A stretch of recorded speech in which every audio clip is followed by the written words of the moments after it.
Dhoom Dhadaka. ODD 2.0. 2-day program. We'll have about 180 more images than a single day program. We'll have about 40% more content as compared to single day program. We'll talk about controversies. We'll talk about concepts. We'll talk about pearls to solve questions in orthopedics. I'll give you an example. One of the commonly asked questions in 2016 NEET exam was windswept deformity.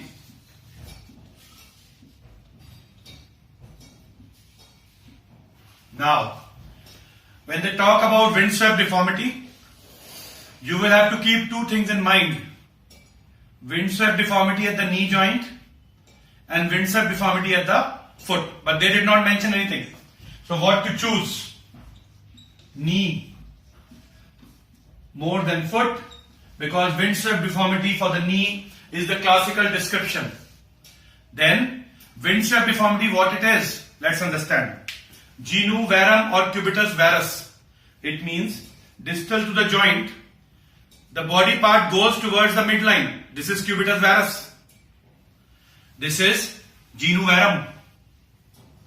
And if we compare valgus, valgus means distal to the joint, the body part goes laterally. Valgus has L in it.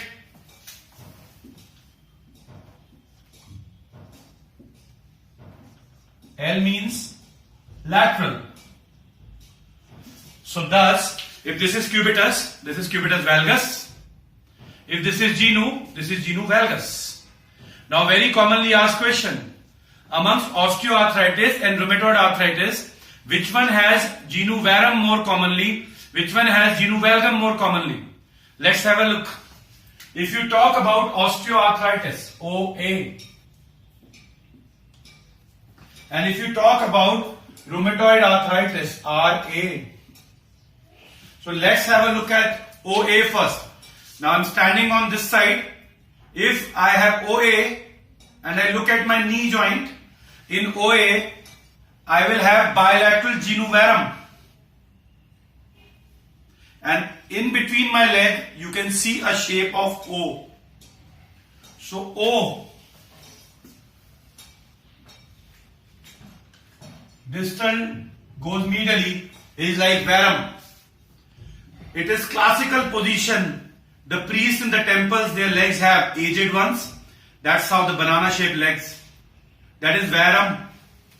Now when I talk about RA, rheumatoid arthritis, it has valgus more commonly. And if you look carefully between my legs, there is one R formed. And that's valgus. Valgus. So, OA,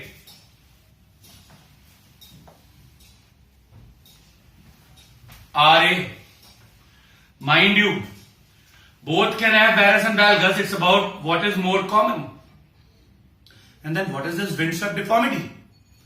Windswept deformity is as if the wind is coming from one direction and is sweeping you away. So on one leg, for example on my left leg, there is valgus, and on the other, there is varus. It is like a tackle that you do when you play soccer. That is why windswept deformity at the knee joint is also called as the tackle deformity.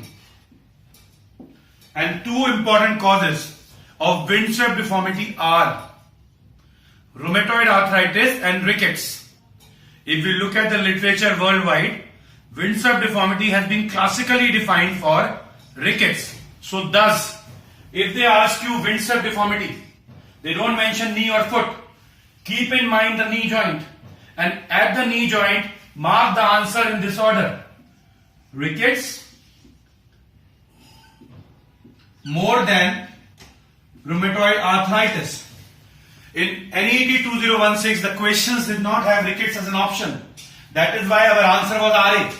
But if they specifically talk about windswept deformity of foot, there's only one cause that you must remember, and the answer is rheumatoid arthritis.